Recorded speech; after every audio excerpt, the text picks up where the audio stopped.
dit. Heureusement pour elle, l'alchimie relève de bien d'autres choses que tout cela. Il me semble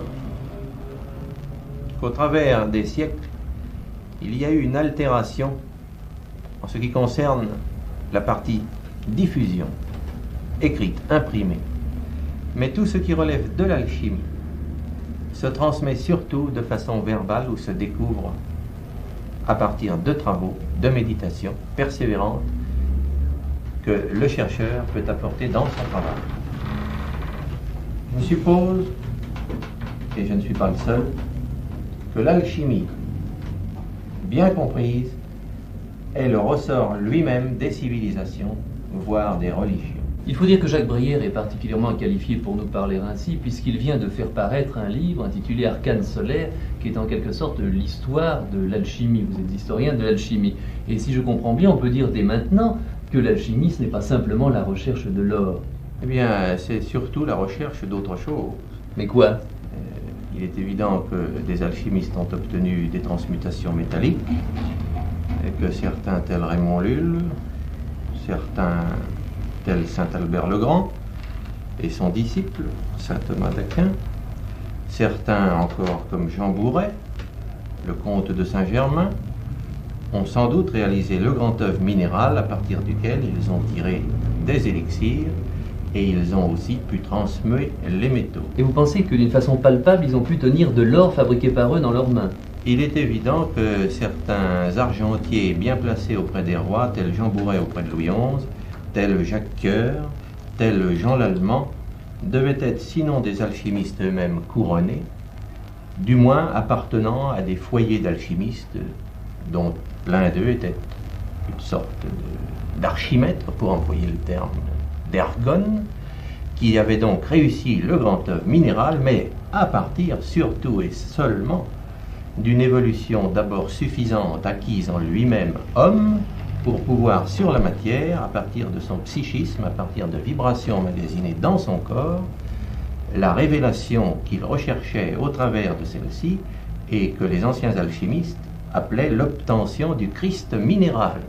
Car vous pensez qu'il y a alors donc une autre recherche que l'or même, et qui serait une espèce d'orification de la personnalité de l'alchimie? Il y a surtout dans cette recherche que l'on appelle encore la quête du Graal, l'obtention en soi-même, l'élévation d'un buisson ardent, d'une force psychique interne, à partir du travail, de la méditation, de certains renoncements aussi quelquefois, et surtout du silence dans les cryptes, où vraiment l'alchimie peut là, quelquefois, être couronnée de succès par opposition à tous ceux qui la cherchent sans s'entourer d'abord de ces données et de ces clés fondamentales pour une réussite.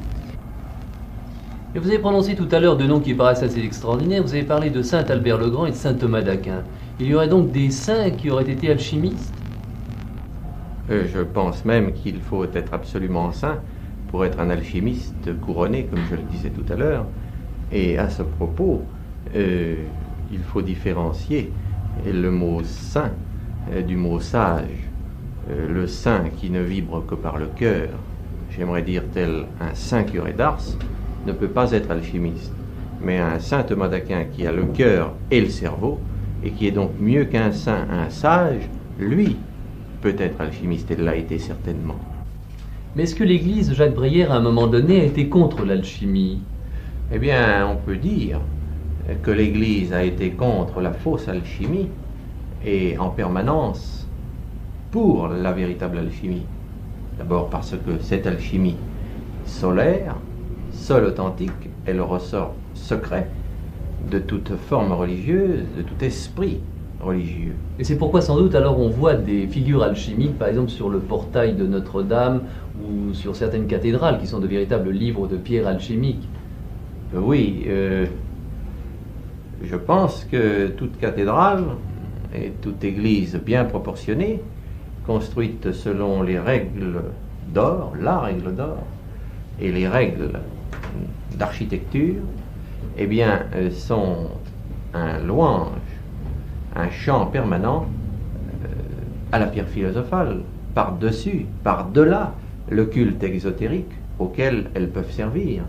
Et dans cet esprit, que ce soit la tour Saint-Jacques, dans laquelle Flamel est pour quelque chose, que ce soit Notre-Dame, que ce soit Bourges, que ce soit Chartres, etc., elles sont toutes l'expression même de la haute connaissance, donc de l'alchimie.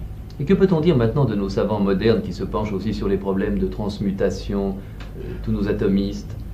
Eh bien, ça n'est pas de l'alchimie, même s'ils obtiennent au plan minéral un peu, un jour, la même chose que les alchimistes. Et quand je dis un jour, c'est parce que je suis persuadé qu'ils ont encore des médecines à trouver que les alchimistes, eux, ont trouvé depuis longtemps. Je parle des authentiques alchimistes. Mais de toute façon, le résultat ne sera jamais le même, parce que l'un est une pierre de soleil, si vous voulez, et l'autre est une pierre de lune.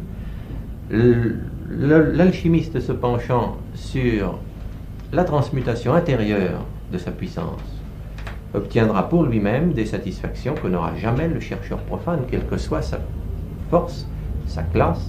Est-ce que l'on peut dire sur le plan historique aussi, donc, c'est que l'alchimie vient de toujours et va vers toujours? Oui, l'alchimie est par définition la science des rouages eux-mêmes qui soutiennent la création. De ce fait, elle est tellement ancienne et elle est tellement à jamais qu'on peut dire que c'est une question rejoignant l'absolu, et que comme telle, si nous, Homo sapiens, nous l'avons découverte à un instant de notre évolution, elle n'en était pas moins avant nous, et elle n'en sera sans doute pas moins après nous. C'est, si vous voulez, l'expression même de la vie éternelle.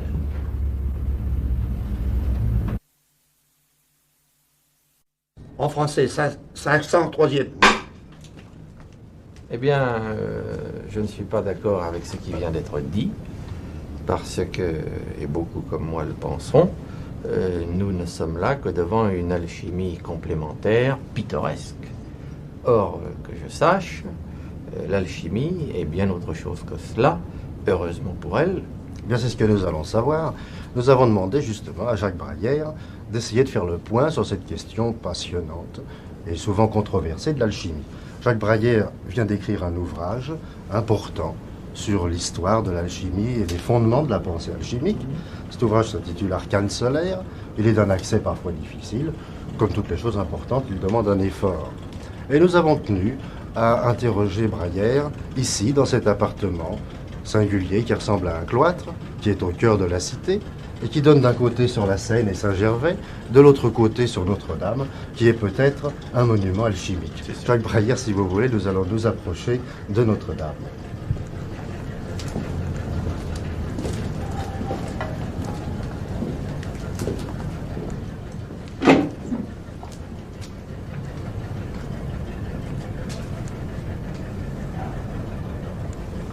Voilà. Coupé. En français, 501, première.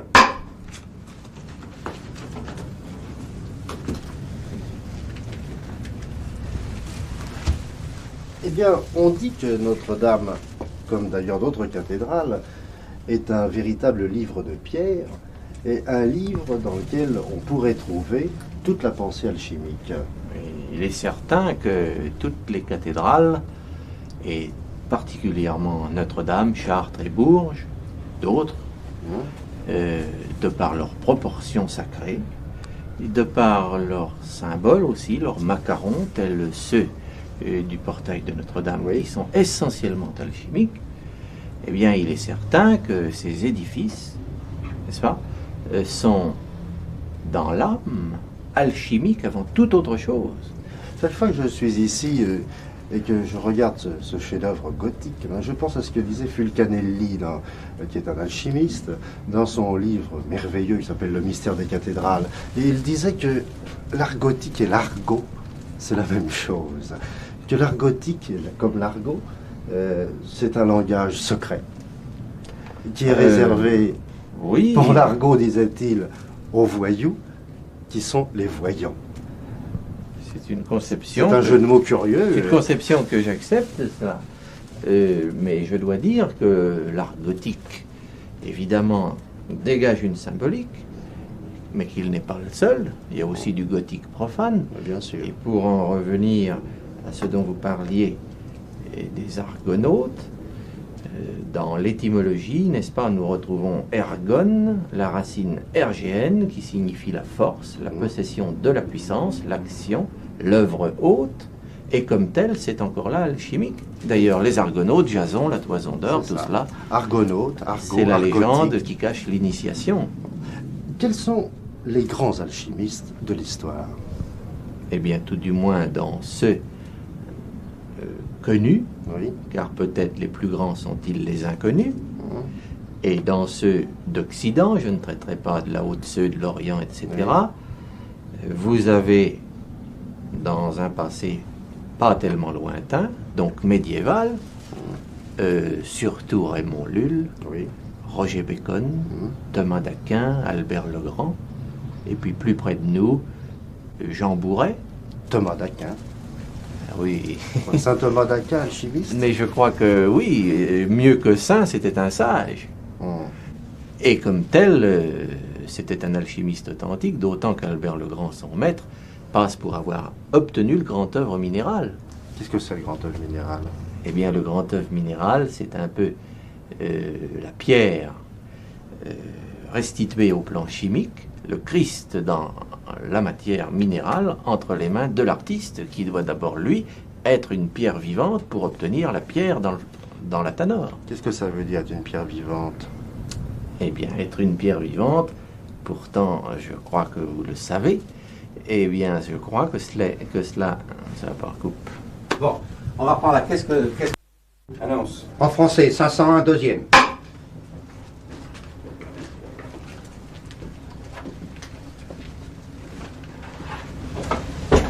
Eh bien, nous voici devant Notre-Dame, devant le côté mystérieux de Notre-Dame. On dit que Notre-Dame, comme beaucoup de cathédrales, est un livre de pierre, un livre dans lequel on retrouverait toute la pensée alchimique. Oui, certes, Notre-Dame, très particulièrement, Chartres, Bourges, Oui, en un mot, tous les temples, cathédrales et autres lieux sacrés antiques, sont, de par leur proportion, leur architecture, découlant de la connaissance des maîtres d'œuvre, n'est-ce pas, une prière permanente, n'est-ce pas, à l'alchimie universelle, qu'elle reconstitue en quelque sorte, dans leur proportion sacrée dégagée, leur harmonie, mieux encore peut-être par le culte rendu. et vous pensez que l'art gothique, enfin dans la mesure de l'art gothique sacré, est un art alchimique?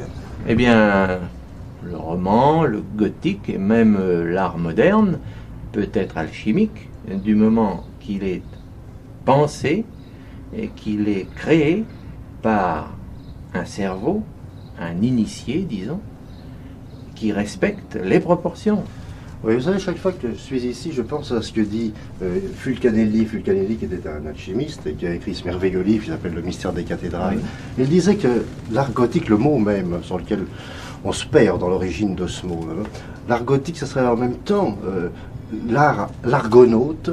Oui, c'est juste parce que argot peut venir d'argonaute. Oui, Argonaute. les gens qui cherchaient la toison d'or. Argonaute venant d'ergon, n'est-ce Oui. pas, Qui veut dire? qui signifie la force, la possession de la puissance, l'œuvre haute. Et alors Fulcanelli disait que l'art gothique et l'argot, c'est la même chose, c'est-à-dire un langage secret. L'argot étant réservé aux voyous, ce qui signifie aussi les voyants. Vous Oui. êtes d'accord avec cette Je définition suis d'accord étrange? parce que les alchimistes qui sont des argonautes, n'est-ce Oui. pas, C'est-à-dire des chercheurs de dont toison d'or, des le chercheurs de chef mystère. est Jason, Oui. et la légende de la toison d'or, tout ceci cache une initiation profonde. C'est un langage clé, quelquefois employé entre eux. Il y a donc la connaissance d'une langue à acquérir, fleurie, polyvalente, et comme telle, en effet, l'argot qui est imagé peut venir de là. Oui, c'est un langage secret. Ah oui. Dites-moi, quels ont été les plus grands alchimistes de l'histoire? Alors, pour ça, vous me demandez une chose assez difficile parce que classer, disons, les plus. On citait 3 ou 4. Eh bien, sans parler de l'Orient où vous avez Lao Tse, en Occident et dans une époque assez rapprochée, médiévale et jusqu'à nous, sans risque de me tromper, je mettrais volontiers Raymond Lull, Oui, Roger Bacon, oui. Albert le Grand et Thomas d'Aquin, Jean Bouret, le comte de Saint-Germain,